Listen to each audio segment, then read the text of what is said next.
Um belo dia. Aí, bom, tive um acidente lá no Rio, quando eu tomei um tiro, fazendo uma cobertura policial. Ela fala como, tipo, nossa, que coisa normal. Calma, Nádia, calma. Tomei um tiro.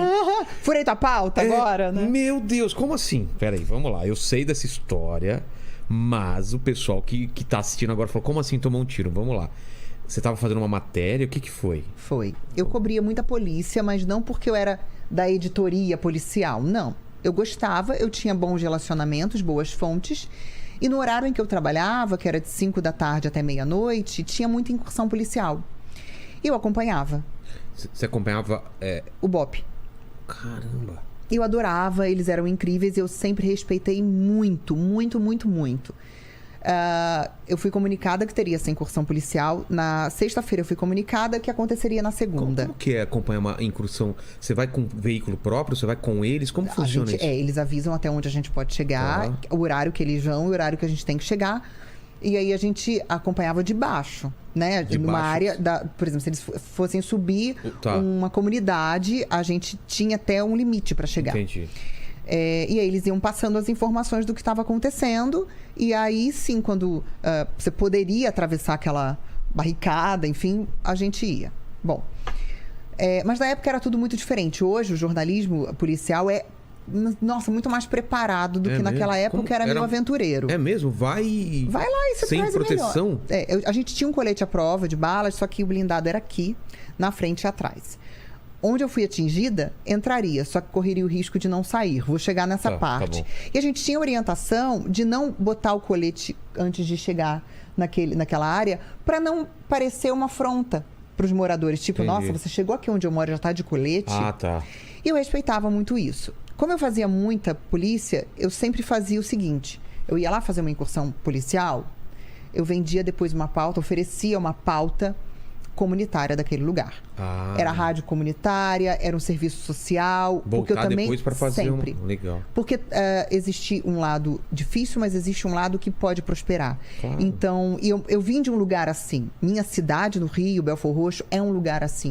E que eu valorizo muito. Não é só a parte ruim. Dentro do que no contexto social é ruim, tem sempre uma coisa boa que a gente pode fomentar e apresentar para o mundo. Então, Belfor Roxo é um... Baixada Fluminense, no Rio de Janeiro. Então, eu sempre procurei fazer esse lado social. Bom, eu fui lá pro Dona Marta. Na hora que eu tava virando para pôr o colete, eu fui atingida. Então, graças a Deus, eu virei... Você tava... Localiza a gente. Você desceu do carro? Não, eu tava sentada ainda. Sentada? Fomos eu e o cinegrafista... porque a equipe era o cinegrafista que ia dirigindo, então não tinha uma equipe grande. A ENG, né? A ENG, não tinha. Não tinha. Não, imagina. O cinegrafista ia dirigindo? Ia dirigindo. Nossa. E eu do lado. Na hora que a gente entrou ali no acesso pro Dona Marta, eu percebi que estava estranho, porque era 6 e pouca da tarde, tudo vazio, e ali nesse horário tá tudo parado, um super trânsito. Na hora eu falei, ixi... Começou a soltaram os fogos, eu falei para o Moab, falei, ixi, o couro vai comer. Virei. No que eu virei para pegar o colete, que estava aqui no banco de trás, eu fui atingida. Eu já estava no acesso. Por onde você acha? Não, veio daqui do vidro. O Morro Dona Marta tem 2, não sei hoje em dia, mas eram 2 acessos. Aqui é uma pracinha que tinha os brinquedos para criança, e aqui do lado um acesso, aqui do lado outro. A gente estava cruzando essa praça. E a polícia tinha acabado de subir.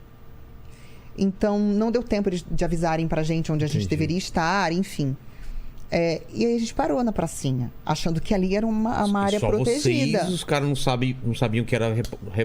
Tinha logo da Band, só que depois foi feita uma reconstituição, uma perícia, identificaram que veio de uma escadaria vazada, provavelmente um traficante. Ali devia estar escuro, não sei se o cara também estava sóbrio, enfim. Não sei, ninguém sabe se atirou em represália à imprensa ou se atirou achando que era um carro de reforço policial. Entendi. Não tem como saber. Não dá pra saber. Enfim, eu fui atingida. Na hora, eu senti o impacto e percebi. E procurei ter o controle da situação. Eu não sei de onde eu tirei calma, tranquilidade, não sei. Acho que foi da minha fé mesmo. Você não gritou nada? Mano, se eu tomar um tiro, eu falo, caralho, eu tomei um tiro, porra! Você ficou... Eu senti, foi muito louco, porque eu virei... Queima. Um calor, mas é um calor, é um calor. Onde entrou? aqui. Eu fiz plástica, né? Tá. Mas entrou aqui. Então, você virou aqui. Eu virei aqui, ó. Fez assim. Tá. Então, veio daqui, veio dessa direção. Atravessou, saiu nas costas e ficou no banco. Nossa. E olha que louco, isso foi numa segunda. Na semana anterior, na quarta, eu tava em outra incursão policial, no Complexo da Penha. E virei pra uma amiga, a gente tava abaixada assim, atrás de uma proteção. E virei pra ela e falei, Bruna, você tem a impressão de que você um dia vai tomar um tiro? Ela, claro que não, você é louca. Eu falei, eu tenho. Ela, cala a boca, Nádia. Eu falei, eu tenho a sensação de que um dia eu vou ser atingida. Sério? Isso foi numa quarta. Na segunda eu fui atingida. E você tinha isso no íntimo, assim? Eu acho que foi isso que me deixou calma. Entendi. Porque eu queria ter o controle da situação, eu queria entender o que estava acontecendo, mas eu tinha uma paz tão grande de que tudo ia ficar bem. Não, e Deus também, né? Deus, é Deus, gente. Não é só você, né? É tipo alguém te acalmando, não é possível. Era né? eu e Deus. Porque passou pela sua cabeça, posso morrer? Passou, só que eu, na hora, eu pensei o seguinte... Essa coisa de que... O que passa na cabeça na hora? Exatamente. Na hora, eu só pensei. E falei pro Moab Ferreira, que é meu anjo. Falei, Moab, avisa pra redação que aconteceu. Pede pra mandar outra equipe e me leva pro hospital. Aqui você ainda teve a calma de falar, vem outra equipe? E ele ainda falou assim pra mim, na hora que eu falei, Moab, fica tranquilo, mas eu tomei um tiro. Ele, isso é hora de brincar, Nádia? Já pelo amor de Deus. Eu falei, não tô brincando. Eu mostrei pra ele. Nossa. Quando ele ligou pra redação, acharam que era de raspão. Ele falou, não, vocês não estão entendendo. Ela foi perfurada. E eu falei pra ele, Moab, não me deixa morrer, porque eu não tenho com quem deixar meu pai e minha mãe. Meu Deus. Eu era a única filha solteira, eu morava com eles. E aí eu falei, cada vez que você perceber que eu tô indo embora, aperta a minha mão, me machuca. E eu fiquei rezando. Tem aquele papo que não pode dormir, né? Não tem Olha, isso. A gente sempre vê, né? Não pode... E eu tinha certeza que se eu apagasse, eu ia embora. Não ia voltar. Então eu comecei a aprender, eu senti que escorreu atrás, eu comecei a prender no banco, a tentar estancar o sangue e vendo aqui o sangue jorrar pelo retrovisor. Cara. E aí eu percebi que eu tava indo embora e eu sacudi a minha mão pra ele me apertar. Fomos pro corpo de bombeiros. Não prestaram socorro porque eles não foram me socorrer na rua, então não prestaram atendimento. Como assim? Porque o bombeiro ele só pode te socorrer se ele te acudir na rua. Você tá na rua, ele foi lá e te abordou. Se você for até ele, não pode. Bom, pelo menos foi na época o que foi dito. Fomos pro Hospital da Lagoa, que não tem emergência. Eles me viram chegar, viram o carro, começaram a gritar. Não tem emergência, não tem emergência. Dali fomos pro Miguel Couto. Isso no pico do trânsito. Quanto tempo nisso daí? Demorou muito. Demorou mais de 1 hora. Mais de 1 hora você... E assim... Meu Deus. Aí o Moab passou pela calçada do Jockey ali na parte quando você tá indo pra Barra. Foi Deus abrindo o caminho. Quando eu cheguei no Miguel Couto, eu fui prontamente atendida. Só que você é um número.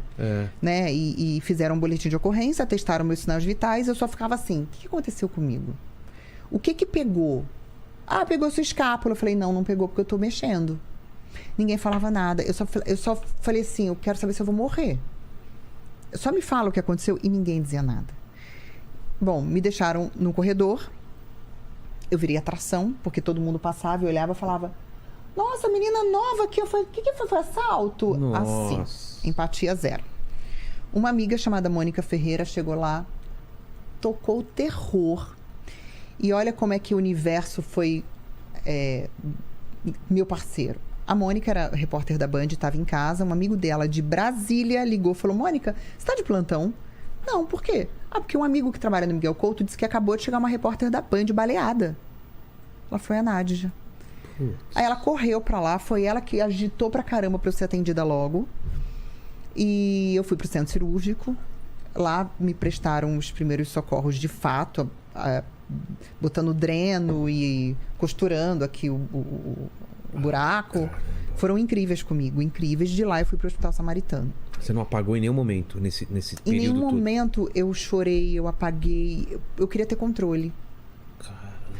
E isso me causou um bloqueio durante muitos anos, assim. Imagino, né, gente? De não chorar, de não ter colocado pra fora. Mas que eu já venci e te conto como. Eu sempre tive a certeza de que tudo ia sair bem. Foi muito doído, foi muito grave. Tinha médicos... uma calma, então, no fundo de você? Tinha. Tinha uma resignação muito uma paz. Então, eu só me desesperei num momento. Quando o médico falou pra mim que não tava dando certo, o dreno junto com a aspiração, com a fisioterapia, ele falou, olha, não tá rolando, a gente vai ter que fazer uma cirurgia, tirar parte do seu pulmão. O quê? Fechar a fístula que se forma quando a bala passa. Mas entrou aqui. Entrou aqui, pegou pulmão, costela e saiu. Entrou meio baixo, assim? Na diagonal. Ai, cara. Só que olha que detalhe que eu falo que é o dedo de Deus. Depois foi pra estudo, enfim, apresentaram em simpósios. Você pega a minha tomografia, a bala fez curva dentro de mim. Que? Ela desviou. Então, desviou. Desviou da minha aorta e saiu a milímetros da minha coluna. Então, cara, foi Deus que falou, filha, nossa, não é agora não. Não pegou coluna, graças a Deus. E se a bala... Aí é que tá, o blindado. Se eu já... Muita gente falou, ela tinha que estar com blindado. Se eu tivesse, a bala teria perfurado. E não ia adiantar? Não ia adiantar? Porque o blindado era aqui, ó, um quadradinho aqui e quadrado exatamente onde a bala saiu. Ela ia entrar e não ia sair. Não ia sair. Aí, de fato, ficaria deficiente. Nossa. Eu ficaria com alguma deficiência, porque pegaria minha coluna. Bom, quando ele virou pra mim e falou, ó, não tá rolando, não tá dando certo, vamos precisar de uma cirurgia. Quero saber o seguinte, você tem fé? Dr. Rui Haddad. Falei, tenho muita fé, doutor, por quê? Agora mesmo eu vou precisar. Sobrenome que você? Mesmo sobrenome. Olha só. Dr. Rui Haddad. Ele falou, vou precisar agora que você tenha fé. Eu falei, nossa, mas por quê? Porque a cirurgia que eu vou fazer em você corre um risco de morte muito grande. Meu Deus. Falei, como assim? Me explicou. Bom, pode ser por laparoscopia, se for, ó, tudo certo. Por videolaparoscopia. Mas se for a outra cirurgia, que você tem que abrir um U aqui, eu tenho que te levantar, é uma cirurgia muito delicada. E ele não tinha como saber qual delas ia ser? Não, porque precisava fazer um exame já com anestesia geral e dali partir para a cirurgia. E lá ele tomava a decisão? E lá tomava a decisão. Eu assinei um termo de consciência, de responsabilidade sobre o fato. E teus pais? Cara, eu nem sei se eles foram comunicados na época dessa gravidade. Eu acho que não. Você acha que não? Eu acho que não, porque eu sempre procurava poupar muito meus pais.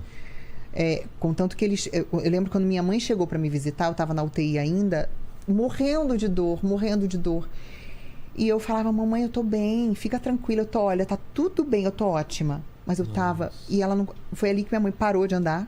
O choque para ela foi muito grande. E eu lembro perfeitamente, assim, da minha mãe, do olhar dela para mim de desespero. Então eu poupava muito os meus pais. Aí quando o Dr. Rui falou da possibilidade de eu morrer, eu falei, caramba, eu não morri tomando um tiro, vou morrer na cirurgia, cara. Não. Aí vem aquele lado sensato. Falou, tá, posso morrer. Eu tenho controle? Não tenho. Mas se eu morrer, eu quero morrer com dignidade. Eu, dentro de mim, tenho a minha dignidade, mas o ser humano é cruel. Vai olhar pra mim e falar, nossa, aquela menina era tão bonita, mas aqui, ela tá toda acabada. Eu sei que a vaidade é um pecado, mas naquele momento eu falei, eu quero partir linda, se for pra ser assim. Eu tava toda cagada. O sangue acabou com o meu cabelo, eu tava sem fazer unha, eu tava toda peluda, parecendo a Frida Kahlo. Te passou isso na cabeça? Passou. Pedi autorização pra equipe do hospital, pros médicos responsáveis. Riram da minha cara, óbvio. Na semi-intensiva eu recebi o cabeleireiro, eu cortei o cabelo, brincando. Eu fiz até rena na sobrancelha. Fiz francesinha na unha, me depilei. Falei, se eu for embora, eu vou estar no caixão assim, vou falar, ai, olha, judiação, Eu não acredito nisso. Imagina, gente, eu sou super peluda, eu ficar com aquele bigode, aquela, sabe, assim, ó, chuchu. Não. Quando eu entrei pro centro cirúrgico, eu lembro, a anestesista olhou e falou, eu nunca vi uma paciente tão arrumada. Cabelo feito, aquela coisa... linda! Parecia que eu tava, sei lá, indo parida, que hoje em dia a pessoa mulherada... pra cortar, você não, agora eu vou ter que caprichar no corte, porque, pô, olha como ela aí, tá. Aí, ó, não exato, não pensei nisso, foi essa foi a estratégia. E deu tudo certo, foi por videolaparoscopia, em 3 dias... foi na mais tranquila, então? Foi. O que é essa mais tranquila? Era só Era por vídeo, então eles... buraquinho era menor. Eu tenho várias pequenas cicatrizes que eles abriram, eles davam um cortinho e entrava com uma cânula, que era com videozinho. Sei. Então, pelo monitor, ele ia monitorando e aí cortou a parte do pulmão que já não estava rolando, não estava funcionando. Costurou o buraquinho da bala. Caramba! Ele costurou? Costurou. Por esse esquema? Nossa. É uma coisa meio tudo por vídeo, É muito legal. E aí, em 3 dias, eu já estava em casa. Mas olha que legal, você caiu na mão do médico certo também, cara, né? E esse médico, muitos anos depois, Meu pai teve um câncer no pulmão e foi ele que operou também. Eu sou muito grata, doutor. Eu lembro de todo mundo, a equipe que me atendeu no Samaritano, as enfermeiras que foram sensacionais. Tenho até hoje os presentinhos que elas me deram, porque eu sou muito grata a tudo isso que eu vivi. Nossa. Muito grata, muito, assim. Eu falo que foi um tiro pra minha vida, não foi pra minha morte. Foi um divisor de águas pra mim. Mudou tudo, né? Tudo. A forma de enxergar a vida, né?